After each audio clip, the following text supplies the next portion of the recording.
They are programming you. So what's your podcast about? Oh, it's about psychology, true crime, supernatural stuff, the occasional paranormal or philosophical rant. Well, maybe I could check it out sometime. You just have to flood a country's public square with enough raw sewage, plant enough conspiracy theorizing that citizens no longer know what to believe. They've been programming your whole life. You don't even know it. They do it with your music. They do it with your TV. They do it with your movies. They do it with your games. They have been programming us, and you don't even know it because you don't even question.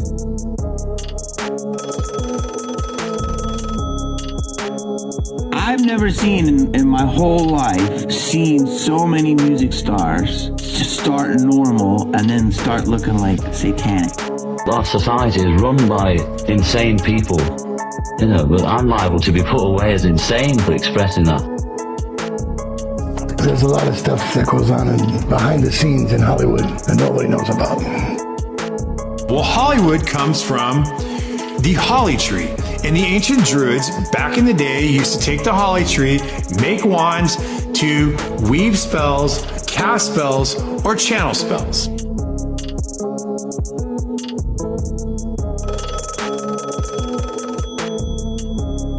The Matrix is everywhere. It is all around us. You can see it when you look out your window or when you turn on your television. It is the world that has been pulled over your eyes to blind you from the truth.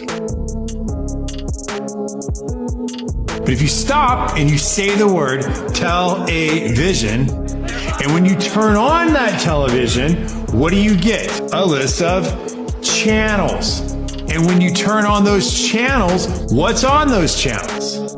The following Programming. I talk to a lot of people in the music business, and they talk about how the frequency of music changed in the early 40s at different megahertz and how it could be hypnotic.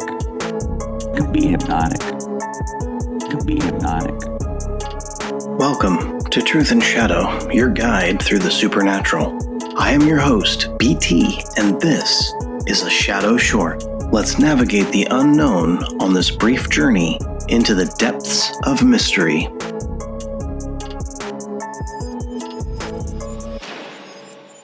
They have been desensitizing us since we were born.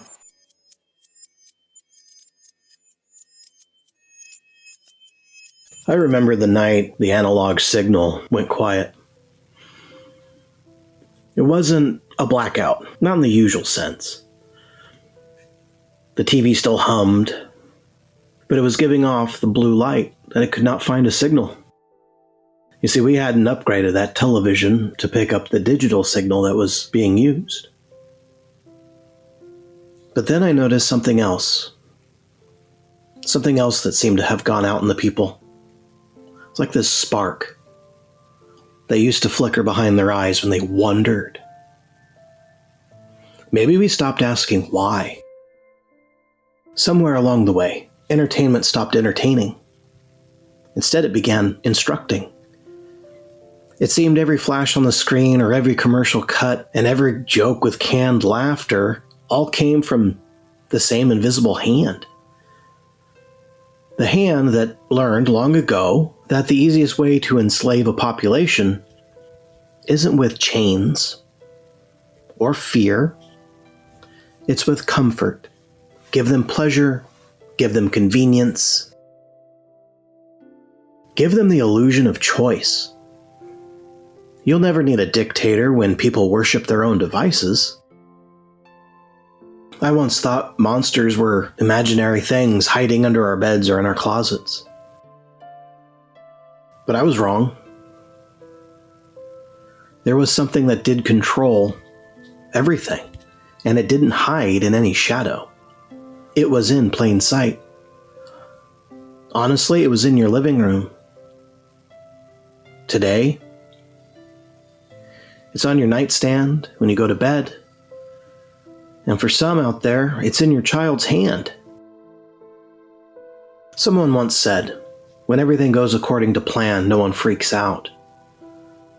And that's the cruel genius of it. If the cage is built slowly enough, no one remembers freedom. After all, you can condition a population into silence if you feed them enough dopamine in just the right amount. That means every ding or every scroll or every reel is really all part of a system designed not to make you happy, but to make you manageable. In the histories, we may call that technological progress. When the television first flickered to life in the post-war years, it was a modern marvel, a miracle of technology. Moving pictures beamed across invisible signals in the air? Well, what they didn't tell you is that the same frequency range used to broadcast sitcoms can also lull the human brain into suggestibility. The Pentagon ran tests in the 50s, Project Artichoke or Bluebird, even MKUltra. The question wasn't if you could control a mind through signal, it was how much control was possible before the subject broke. And it seems we broke a long time ago, and we just learned to like it. These elite forces discovered something our ancestors never could, that you don't have to destroy the will of the people if you can rewrite it. They learned that language, image, repetition, all of it can rewire the architecture of the human mind and alter attention itself. You may call it engineering consent, but honestly, what is it besides marketing? And it seems to be the same spell, only that what we call priests has changed. What I understand is that the modern world didn't just create new addictions. It seems to have made certain things sacred. And that means the consumer is no longer a participant, but, dare I say, a worshiper? And that means the screen becomes the altar, the algorithm, a god. Every click is like a prayer whispered into the data stream, and the god always answers, more of the same. It's self-inflicted hypnosis. And the worst part, we all volunteered. No one forced us to stare into the blue light until our dreams became shadows. No one demanded we trade wonder for distraction. We did it willingly. Because it's easier to be entertained than to be awake. And because of FOIA documents being declassified, I've seen some memos from the 80s. All before social media, all before smartphones. Detailing how entertainment saturation could stabilize populations better than legal inventions. Basically, predictable pleasure patterns yield predictable populations. And that's not a joke. When these masses are numbered by novelty, dissent fades like the static between radio stations. That means the revolution was televised and nobody changed the channel. Depending on where I am, when I'm outside in big cities, I see people walking like zombies. Faces lit by the cold light. Eyes tracking invisible stimuli. Children no longer seem to play outside. And adults no longer conversate. And it's as if the self has become a product, an endless advertisement for its own emptiness. That's the plan, because a distracted public is a docile one. I once thought that truth would set us free. Now I realize truth is the last thing we want. Because real truth demands pain, and pain interrupts the feed. So, here I am, whispering into the static, not as some prophet or an agent, just a man who saw too much and believes too little. I don't want you to do anything other than notice, that's all. Just look around and ask yourself, when did pleasure start feeling like sedation? When did freedom start to resemble dependency? Well, they'll tell you this is a conspiracy. They always do. And that means words have power. It's like an invisible physics. In the old world, before screens and satellites, stories were like spells. A well-told tale could raise armies or end them. It could bind nations or break kings. The bards knew it. The priests knew it. And somewhere buried beneath the glamour of billboards and box offices, the people who built Hollywood knew it too. Most don't realize what that word means. They think it's just a place, a cluster of hills in California crowned by white letters, but the name Hollywood isn't random. It was chosen intentionally. We know the word traces back to the holly tree, a species the ancient Druids considered sacred. They'd fashion their wands from its branches, believing the wood conducted spiritual energy. A conduit for illusion, persuasion, protection. The holly wand was the tool of the magician, the wand that directed will into form. So when an industry devoted to illusion rose from the desert dust of Los Angeles, and when its founders named it Hollywood, it wasn't merely poetic coincidence. It was an invocation. Think about it. The Hollywood, the wand of the magician, became the symbol for the global craft of dream weaving. The druidic wand turned into a camera. The spell became a screenplay, and the ritual, that's the movie itself. Every time a projector flickers, a modern rite begins, light flashing through darkness, casting shapes on the wall. It's the same trick the first shamans used in their caves when firelight danced against stone and told stories of gods or monsters. We've just scaled it up and monetized it. Motion picture magic.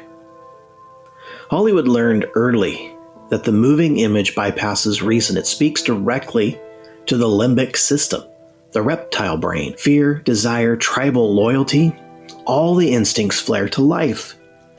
You don't analyze a film, you fear it. And the most popular films are horror.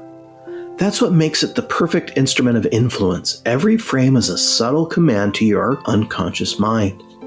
And the people who built that temple of illusion understood that power down to the frame rate. They didn't just sell entertainment, they sold reality. They replaced myth with marketing archetype-shaped objects, and the hero's journey became a conveyor belt. Every summer, a new messiah rises, dies, and resurrects, all in Dolby surround sound. The magician's wand became a billion-dollar industry, and the spell it cast? Complacency. So when we walk down Hollywood Boulevard, the stars are set in the pavement, a mockery of the heavens. Once stars guided sailors through the dark, now they guide consumers to the next franchise film. The sky has fallen and we watch it for $14.99, plus tax. There's an irony in that. A city built on make-believe that ended up remaking belief itself. Because Hollywood doesn't just produce films, it produces something for people to believe in. It produces faith. Faith in the system, in beauty standards, in the myth of endless progress. It manufactures emotional consensus, the collective agreement about what's desirable, what's heroic, what's good. It tells you how to feel, and you thank it for the instruction. And behind the camera, there's always the whisper of something older, the same hunger that drove the priests of Babylon and the scribes of Egypt. The urge to shape perception, to make people see what you want them to see. Light, after all, is a weapon. It can illuminate or it can blind. And that's the dual nature of the Holly wand. It can heal or it can bewitch. The old occultists believed that whoever controlled symbols controlled reality. They called it sigil work. We call it brand name products, or branding. The logos we see are modern runes, each one a compact spell designed to bypass language and hook into emotion, into the limbic system. The swoosh, the apple, the golden arches. They trigger some kind of instant devotion.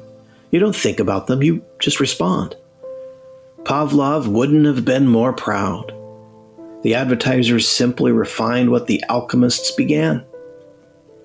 And that means Hollywood is the cathedral of this new religion, the faith of the image. Its priests wear designer suits, its sacraments are pixels and sound waves, if you will. Its altar is the glowing rectangle in your home.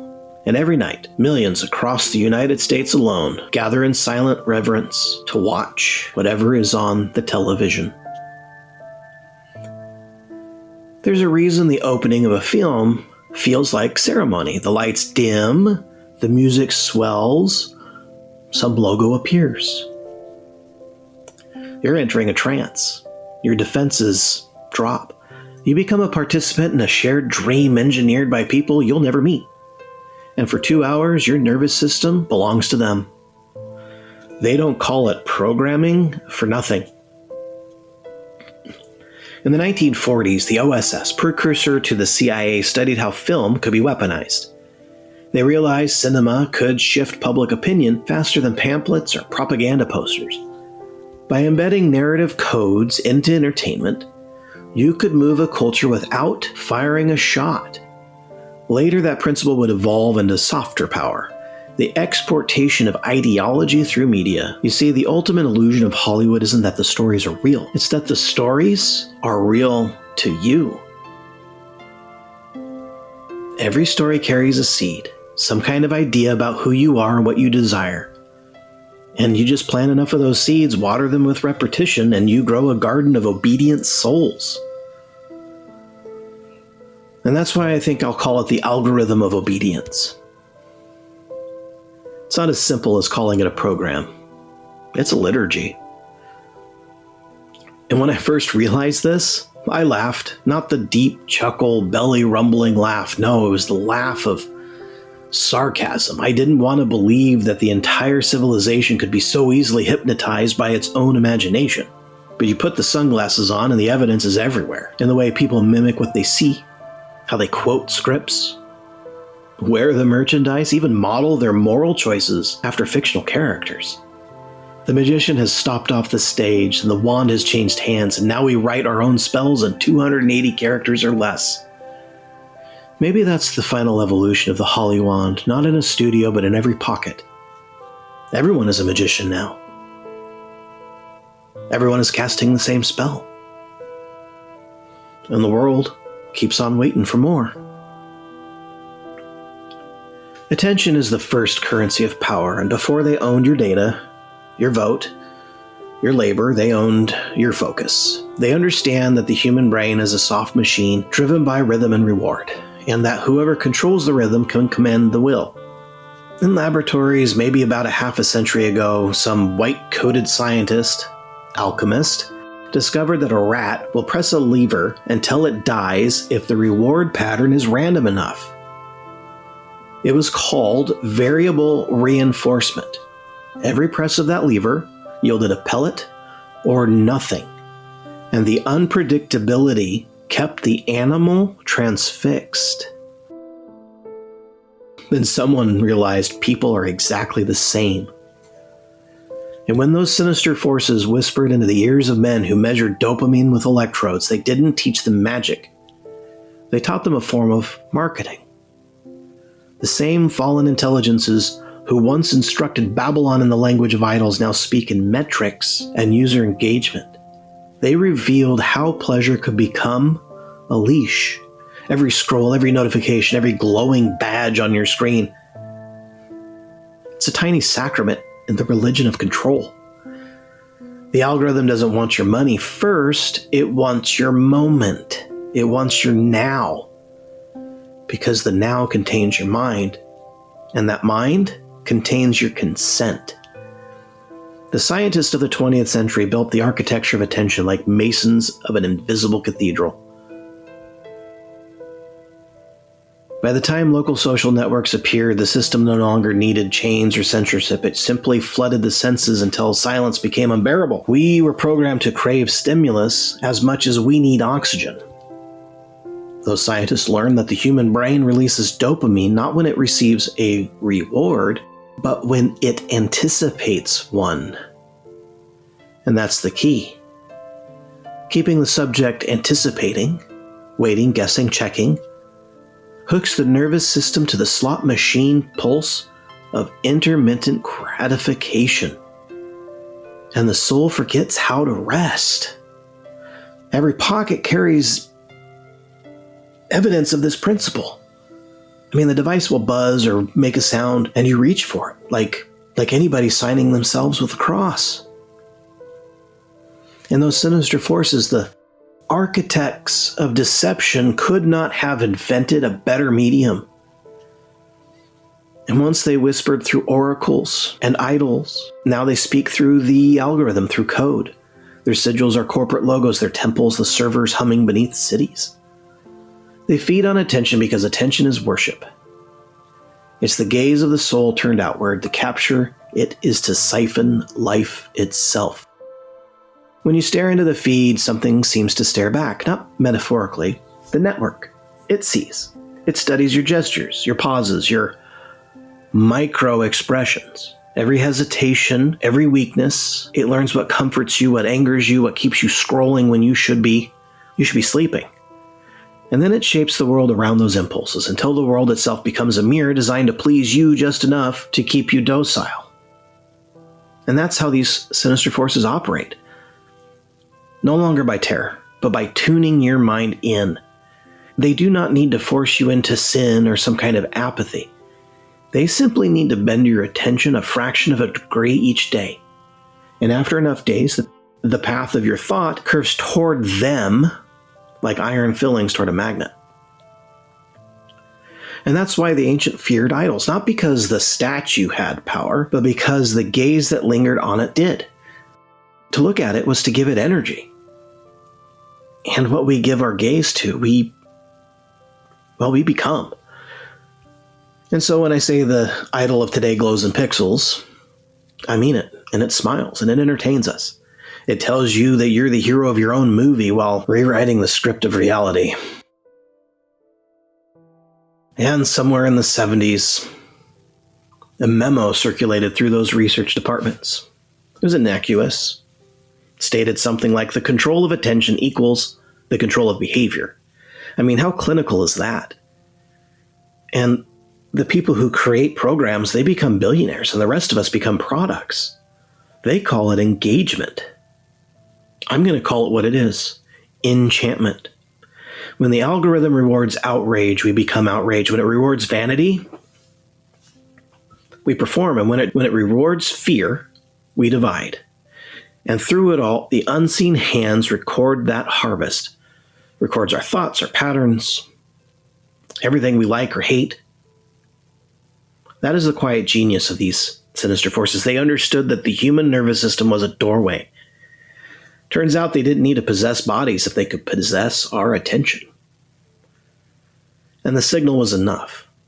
I used to think that demonic possession meant specifically something like spinning heads and Latin incantations. I'm thinking something different now. I think it means scrolling endlessly at 2 a.m., our eyes glazed, our spirit all but drained. Yet we're unable to look away. We're anticipating the next video may make us happy or something. It means our dopamine hits are so small, we never notice that the leash is tightening. Professionals may call it addiction because that sounds clinical. But what if it's more like communion? What if every click is an invitation answered by something that has waited millennia to be noticed again? Maybe that's the final trick. Not to scare us, but to entertain us into extinction. To make us believe that freedom looks like infinite choice, while the algorithm writes the choices themselves. In every age, a few people wake up.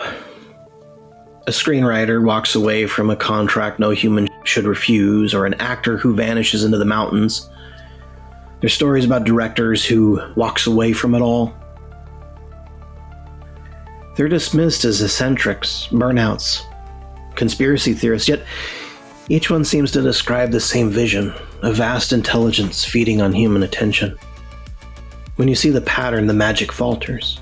When you choose silence over spectacle, your feed begins to starve. I'm not asking you to believe in demons. I'm asking you to see the pattern, to see how corruption always gathers where worship flows too freely, and how every empire built on an image ends with the mirrors shattering.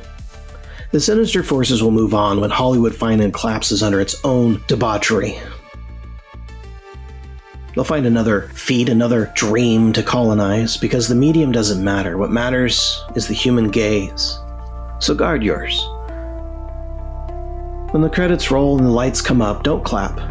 It's time to wake up. Remember that every spell requires an audience. Withdraw your attention and the illusion dies gasping. You take the blue pill. The story ends. You wake up in your bed and believe whatever you want to believe. You take the red pill. You stay in Wonderland. And I show you how deep the rabbit hole goes. Thank you for listening. This is a free podcast based upon the value for value model. If you find value in this, or any episode, you can return that value by liking the show, subscribing to this channel, leaving a review, or sharing with a friend on your social media accounts. You can also donate on my website. Thank you again. This is BT for Truth and Shadow Podcast. You are the light in the darkness.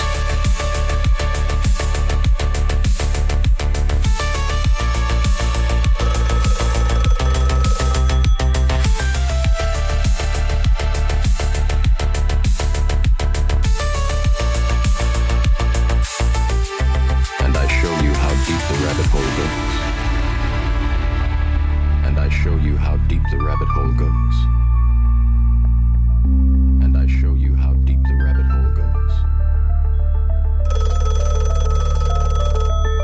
You take the red pill. Remember, all I'm offering is the truth, nothing more.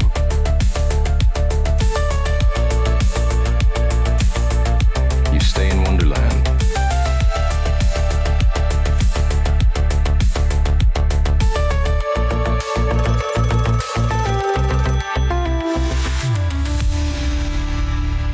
The truth, nothing more.